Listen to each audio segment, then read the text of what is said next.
प्रिय विद्यार्थियों, मैं दुष्यंत आज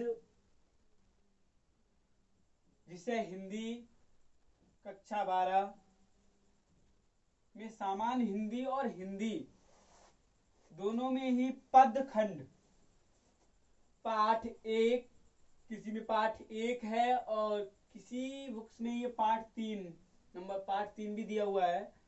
तो पाठ 1 पवन दूतिका नामक पाठ के बारे में वर्णन करूंगा, जो अयोध्या सिंह उपाध्याय द्वारा रचित है।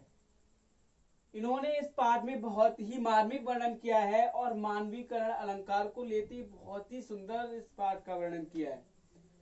तो आप लोग इसको बहुत ही ध्यानपूर्वक समझें और इससे संबंधित व्याख्या व प्रश्नों के उत्तर दें। जब आप प्रश्नों के उत्तर तभी दे पाएंगे जब आप इसकी रीडिंग, इसको पढ़ेंगे बहुत ध्यानपूर्वक और इसकी व्याख्या को बहुत अच्छे से समझेंगे। तो पवन दूत का पाठ लिखा है अयोध्या सिंह उपाध्याय जी ने। ये क्यों लिखा है? जब भगवान श्री कृष्ण, आप प्रसंग इसका समझे, प्रसंग समझ लेंगे तो बहुत अच्छा खुद ही हो जाएगा। जब भगवान श्री कृष्ण वृंदावन को छोड़कर जब मथुरा चले जाते हैं तो इनके वियोगावस्था में राधा जी अपने घर में एक दिन अकेली बैठी हुई विलाप कर रही होती हैं। तभी उस समय एक हवा का झोंका राधा जी के पास आता है।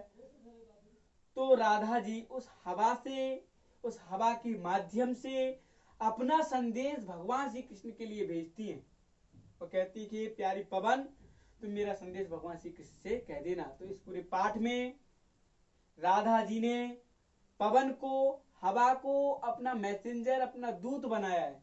तभी इस पाठ का नाम है पवन दूतिका। पवन को दूत बनाया है श्रीमती राधिका जी ने। तो आगे सभी विद्यार्थी पद खंड में या काव्य खंड में, काव्यांजलि में पाठ 1 पवन दूतिका में फर्स्ट पद्यांश को बहुत अच्छे से देखें। अब उसको ओपन करें अपनी बुक को, उसमें देखें। मैं लाइन वाइज लाइन उसकी व्याख्या करूंगा, उसको एक्सप्लेन करूंगा, तो आप लोग बहुत ही उसको बहुत ध्यानपूर्वक देखिएगा। तो फर्स्ट लाइन में क्या लिखा है अयोध्या सिंह उपाध्याय जी ने? जब राधा, मैंने बता दी कि राधा अपने घर में बैठी थी, कब? जब भगवान श्री कृष्ण की ब्रह्मावस्था में वो वृंदावन चले गए थे। तो क्या कहे कि बैठी, फर्स्ट लाइन में लिखा है कि बैठी खिन्ना एक दिवस गेह में थी अकेली। अयोध्या सिंह उपाध्याय जी कहते हैं बैठी खिन्ना, खिन्ना का मतलब होता है खिन्न होकर, उदास होकर। एक दिन, गेह का मतलब होता है घर, कि एक दिन राधा जी उदास होकर अपने घर में अकेली बैठी थी। दूसरी लाइन में लिखा है कि आके आंसू द्रग उगल में थे धरा को भिगोते। तो भगवान श्री कृष्ण की जब याद में रो रही थी तो आके आंसू द्रग उगल में, द्रग कहते हैं नेत्रों को, युगल कहते हैं जोड़ा, तो उनकी दोनों आंखों से आंसू गिर रहे थे और थे धरा को भिगोते, जिससे कि वो धरती वो भीगी हुई दिखाई दे रही थी उनके आंसू से। इतना क्रोध वियोग था भगवान श्री कृष्ण के बारे में।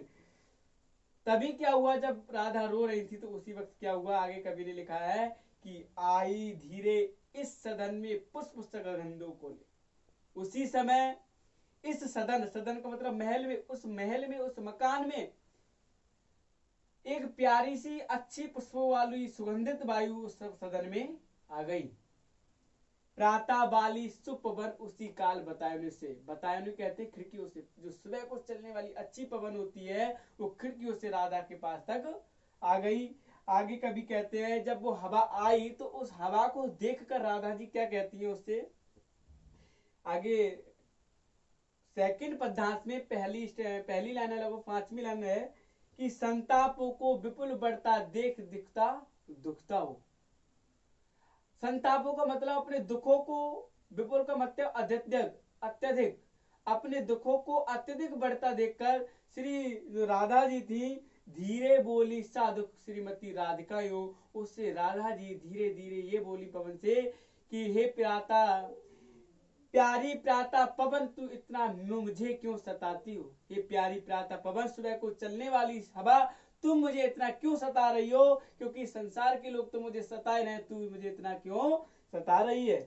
क्या तू भी है कुल से तो काल की क्रूरता से? क्या तू भी इस संसार के लोगों की तरह हो गई है कि उनकी तरह तू परिपूर्ण हो गई है बेकार भावनाओं से? तू जो लोग तो मुझे सताए रहे तू भी मुझे सता रही, अर्थात तुझे तो मुझे सताना नहीं चाहिए।